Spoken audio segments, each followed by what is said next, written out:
Salve Maria Santíssima. Queremos falar com você. Queremos porque é Deus que quer falar conosco, né? Não é a questão do português errado, não. A respeito daquele que é o exemplo e é a forma e a forma da qual devemos aprender a pregação do Evangelho. Falamos de quem? Falamos do Verbo que se fez carne e habitou entre nós, Jesus Cristo, o Filho eterno do Pai. Então ele é o exemplo. Por isso que nós vamos fazer algumas meditações lendo o que está na Suma Teológica, nos ajudando a meditar sobre Jesus, a palavra que se fez carne e essa palavra que pregou como grande mestre, o Senhor que prega, que é o exemplo maior de pregador. Muito concreto isso. Santo Tomás vai falar o seguinte, em sentido contrário, ele refutando algumas pessoas que falavam que Jesus deveria ter comunicado ensinamentos por escrito. E ele vai falar que não, Jesus deveria de fato ter pregado, anunciado oralmente. E ele vai falar o seguinte: está o fato de não constar no cano da Escritura nenhum livro escrito por Cristo. Convinha a Cristo não escrever o seu ensinamento, em primeiro lugar, por causa de sua dignidade. Ao mais exímio doutor convém o melhor modo de ensinar. Portanto, a Cristo como ao mais exímio, ao mais excelso, né, por exemplo, dos doutores, convinha o melhor modo de ensinar, isto é, imprimindo o seu ensinamento no coração dos ouvintes. Diz o Evangelho de Mateus o seguinte: ele os ensinava como quem tem autoridade. Igualmente entre os pagãos, Pitágoras e Sócrates, que foram exímios doutores, nada quiseram escrever. As coisas se escrevem com o fim de serem impressas no coração dos ouvintes. Em segundo lugar, por causa da excelência de seu ensinamento, que não pode ser contido em escritos, como se lê no Evangelho de João. Jesus fez ainda muitas outras coisas. Se todas elas fossem escritas, creio que nem o mundo inteiro poderia conter os livros que seria preciso escrever. Diz Santo Agostinho o seguinte: não que o mundo não pudesse conter relativamente ao espaço, mas que a capacidade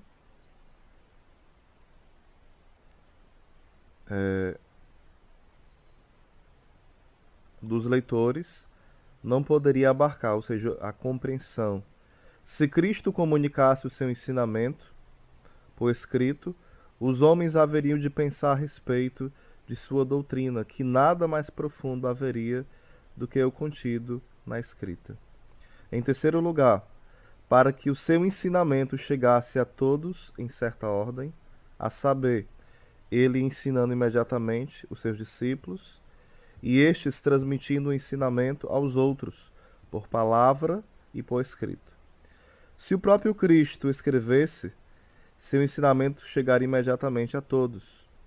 A respeito da sabedoria, diz o livro dos Provérbios: enviou suas servas para proclamar no mais alto da cidade. Agostinho refere que alguns pagãos julgavam que Cristo escreveu alguns livros de magia, pela qual fazia os milagres, o que é condenado pelo ensinamento cristão. No entanto, os que afirmam ter lido tais livros nada fazem igual ao que admiram ter-lhe feito com tais livros. Erram também, por divina disposição, ao dizer que estes livros são intitulados, como cartas de Pedro e de Paulo, por terem visto em muitos milagres os dois pintados ao lado de Cristo. Não admira que sejam enganados pela imaginação dos pintores. Na realidade, em todo o tempo que Cristo viveu em sua carne mortal, junto aos seus discípulos, Paulo ainda não era seu discípulo. Logo mostra, aqui eu concluindo, que isso é uma grande mentira. O primeiro ponto que a gente deve entender também segundo Santo Agostinho, é que Cristo é a cabeça de todos os seus discípulos, que são como membros de seu corpo. Por isso, tendo ele escrito o que Cristo fez e ensinou, não se pode dizer que ele nada escreveu absolutamente, uma vez que seus membros puseram por escrito o que a cabeça lhe ditou. Ou seja, Jesus, ele mesmo não escreveu no sentido estrito da palavra, mas se os membros do seu corpo que a igreja escreveu, de certa forma ele também escreveu. Tudo o que Cristo quis que lêssemos a respeito de sua palavra e ações, ele lhes ordenou escrever, como se fossem suas mãos. Deve-se dizer que a lei antiga foi dada por meio de símbolos sensíveis, e assim também foi escrita por meio de sinais sensíveis. O ensinamento de Cristo, que é a lei do Espírito de vida, devia então ser escrita não com tinta, mas com o Espírito de Deus vivo, do Deus vivo, gravada não em tábuas de pedras, mas em tábuas de carne, que são os corações humanos, como diz o apóstolo na segunda carta aos Coríntios. Deve-se dizer que aqueles que não querem acreditar no que os apóstolos escreveram de Cristo, também não haveriam de acreditar no que o próprio Cristo escrevesse, pois julgariam que ele fazia os milagres por artes mágicas. Aqui é uma meditação de São Tomás de Aquino sobre a pregação de Cristo, se ele de fato escreveu algo ou não. Aqui deixa bem claro que não, mas de uma forma mística, é claro que ele escreveu através dos seus membros, através da Santa Igreja Católica. Fica aqui a admiração e a grande beleza da tradição oral. Como fala São Paulo, que aquilo que ele recebeu, ele passa para os discípulos, né? Para aqueles que também terão a sucessão apostólica. Ele não dá nada que não recebeu. Aqui mostra o grande amor que o pregador deve ter à Santa Igreja.